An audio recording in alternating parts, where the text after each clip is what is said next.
igus have been leading the way in designing and manufacturing plastic energy chains for decades. Energy chains, or e-chains, are used to protect and guide moving cables and hoses, ensuring reliable power and data supply for moving machinery. They are used in many industrial applications, from offshore oil platforms to machine tools, from cranes to theatres, from food and packaging to vehicle doors.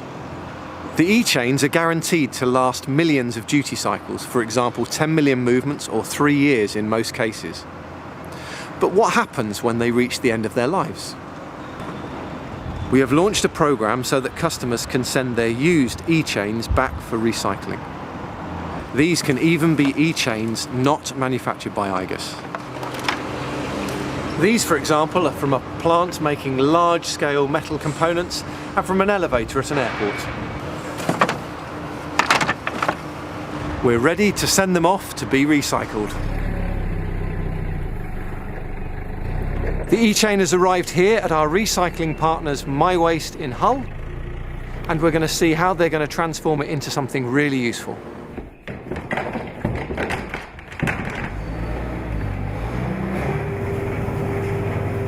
The first stage of the e-chain recycling process is size reduction. So in this room we shred the material first, and that shredder's got a 20mm screen on it. Then it goes through a secondary phase, it's fed into a granulator with a 5mm screen on it. That makes the material nice and small, and then that's perfect for our next stage, which is the blending operation.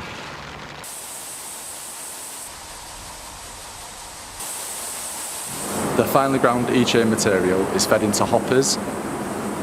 It's screw fed into the mixer, where it's blended with other single-use plastics like mixed packaging. After 30 minutes of mixing, we have the perfect homogeneous material, which is then the ideal recipe for the next stage of processing, which is board production. In order to make the mixed plastic into a useful product, the material comes here into the board mill.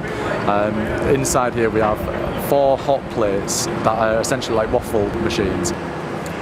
The first stage of board production is applying the skin to the hot plates, and the skin is generally made up of single polymer plastic which is finely powdered down to give a nice finish to the overall surface of the board. The next stage is to apply the blended material onto the hot plates, which will make the core of the finished board. Once the material is spread evenly across the plate, the machine will close and the heat will transfer through the board from both sides, where it will be heated up to 200 degrees for about 10 minutes. Once it's cooled sufficiently, the stone board can be removed from the hot plate and then trimmed and packaged ready for final dispatch. Stone board's got a wide range of applications, and we make it into furniture on site, and it's used in shop fitting, as hoarding. It's also used in the construction industry. We see it as an eco-friendly alternative to wood products, and it's also given a new life to materials what aren't currently recycled. The finished stone boards have arrived back at igus.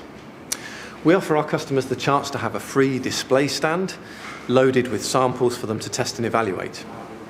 In the past, we used to make these from energy-intensive aluminium, but now we can make these from stone boards using recycled plastic from igus energy chains.